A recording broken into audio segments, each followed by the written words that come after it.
نحمده ونصلي ونسلم على رسوله الكريم أما بعد فأعوذ بالله من الشيطان الرجيم بسم الله الرحمن الرحيم۔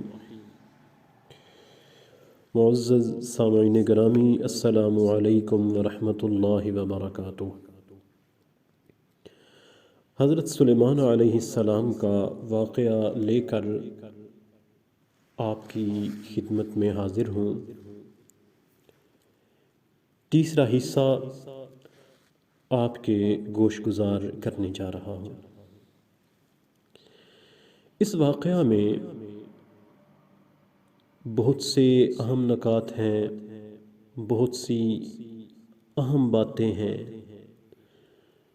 جو قیمتی موتیوں سے بھی زیادہ اہم ہیں، زیادہ قیمتی ہیں، جن میں سے کچھ میں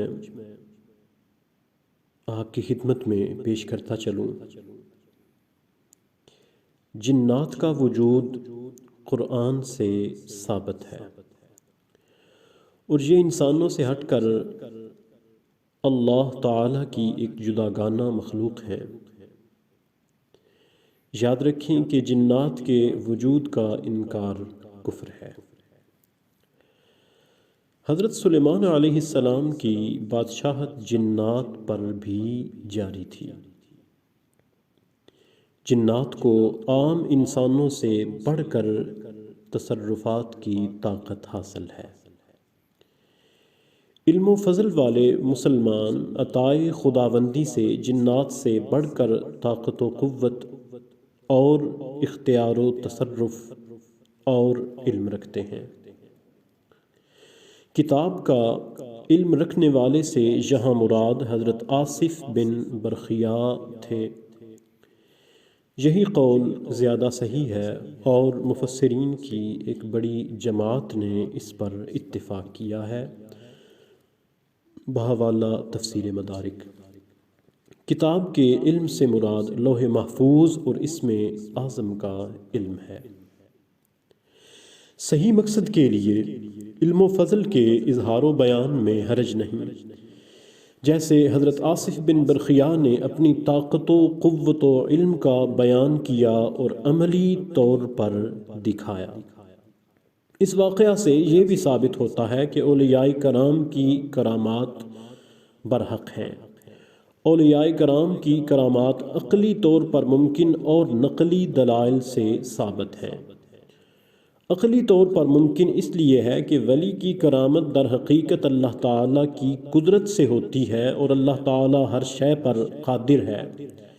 یہ الگ بات ہے کہ ہم کرامات سے متعلق قوانین قدرت کی تفصیل سے واقف نہیں، لیکن ہماری عدم واقفیت کسی ممکن وجود شے کو ناممکن وغیرہ یا غیر موجود نہیں کر سکتی۔ جیسے آج سے 1000 سال پہلے پیدا ہونے والا شخص ہوائی جہاز کے اڑنے کو نہیں سمجھ سکتا تھا، بلکہ آج ہی کے زمانے میں اگر کوئی شخص غاروں میں پیدا ہوا ہو اور اس نے کبھی جہاز اڑتے نہ دیکھا ہو تو وہ اس بات کا انکار کر دے گا کہ لاکھوں ٹن وزنی لوہے کی شے ہوا میں اڑ سکتی ہے۔ لیکن لازمی بات ہے کہ کسی کی لا علمی سے جہاز کا اڑنا تو ناممکن نہیں ہو جائے گا۔ کرامات اولیاء کی حقانیت تمام اولیاء کرام، اکابر علماء، فقہاء اور محدثین کا مذہب ہے۔ وما علینا الا البلاغ المبین۔